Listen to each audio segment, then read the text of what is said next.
La clé de ce tableau se trouve ici, dans ces deux petits personnages. Regardez-les. Ils tournent le dos à la scène principale. Le chancelier Rollin face à la Vierge et l'enfant. À la place, ils regardent le paysage. L'un d'eux se penche comme pour observer quelque chose de très près. Et l'autre, avec sa canne et son immense turban rouge, il ressemble étrangement à Jan van Eyck lui-même. Comme si le peintre nous disait « Approchez-vous, regardez mieux », parce que ce tableau est fait pour ça. Au premier regard, on voit surtout une scène religieuse. Le chancelier, qui a commandé cette œuvre, est agenouillé en prière. Il est béni par le Christ. Mais regardez Rollin, c'est l'un des hommes les plus puissants d'Europe au XVe siècle, le principal conseiller du duc de Bourgogne. Et Van Eyck le peint avec une précision remarquable. Les rides, les plis de la peau, la barbe à peine repoussée, et même la veine sur sa tempe.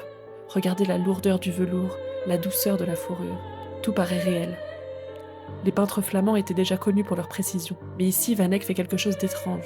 Rollin paraît presque aussi important que les figures sacrées. Notre regard est immédiatement attiré vers lui, et ce n'est pas un hasard. À cette époque, tout le monde est obsédé par une chose, le salut après la mort. Or Rollin est immensément riche et puissant, et sa réputation n'est pas irréprochable. Alors il finance des œuvres religieuses, des églises, des hôpitaux, comme les célèbres hospices de Beaune. Et ce tableau participe à cette stratégie spirituelle.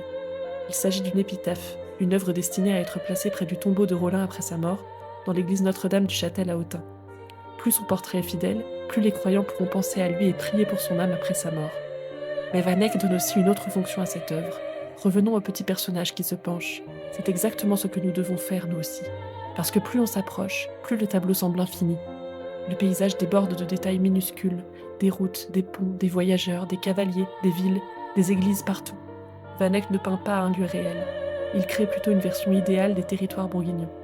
Derrière le Christ, la ville ressemble presque à une Jérusalem céleste, et notre regard se met à voyager dans l'image. Le tableau devient alors un support de méditation. Plus on s'approche, plus de nouveaux détails apparaissent. Et peu à peu, la contemplation devient une forme de méditation.